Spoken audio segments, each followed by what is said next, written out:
Kamusta mga ka-fam? Welcome back sa inyong paboritong channel.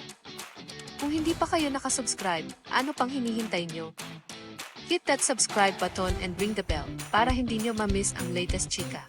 Mga kachika, isang nakakalungkot na balita ang yumanig sa social media matapos kumpirmahin ni na Ma'am Elma at Sir Gabin na tuluyan na silang naghiwalay matapos ang 7 taon ng kanilang relasyon. Matagal nang napapansin ng kanilang mga followers na tila may kakaiba sa dalawa, kaya naman umusbong ang iba't ibang haka-haka online. At ngayon, tuluyan ng binasag ni Ma'am Elma ang kanyang katahimikan. Sa kanyang emosyonal na pahayag, inamin niyang matagal nilang sinubukang iligtas ang kanilang relasyon. Ayon kay Ma'am Elma, kahit masaya silang nakikita ng publiko sa harap ng kamera, marami rin silang pinagdaanang problema na sila lang ang nakakaalam. Pero mga kachika, nilinaw ni Ma'am Elma na hindi kailanman naging palabas o content lang ang kanilang pagmamahalan. Totoo raw ang lahat ng kanilang pinagsamahan at buong puso nila itong ipinaglaban hanggang sa pinakahuli.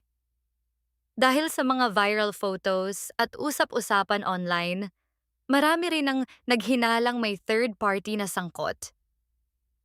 Ngunit agad itong pinabulaanan ni Ma'am Elma.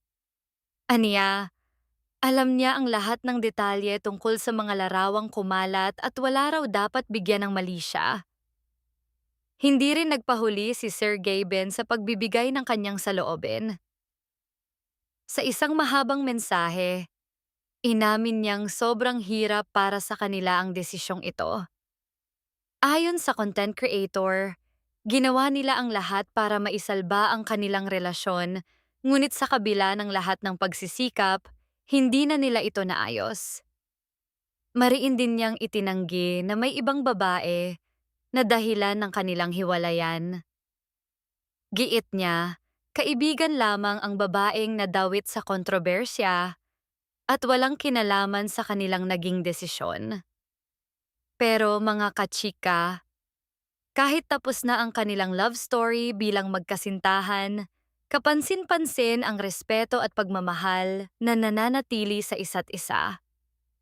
Puno ng pasasalamat ang kanilang mga mensahe para sa 7 taong pagsasama, mga pangarap na natupad, at mga alaalang habambuhay nilang dadalhin. Isang relasyon ang nagtapos, pero ayon kina Ma'am Elma at Sir Gabin, isa rin itong bagong simula para sa kanilang dalawa. Kayo mga kachika, nalungkot din ba kayo sa kanilang paghihiwalay?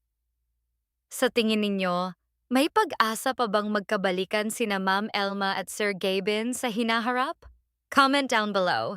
Huwag kalimutan mag-like, subscribe, and hit the bell for more updates. Kita-kits ulit sa next video, mga ka-fam.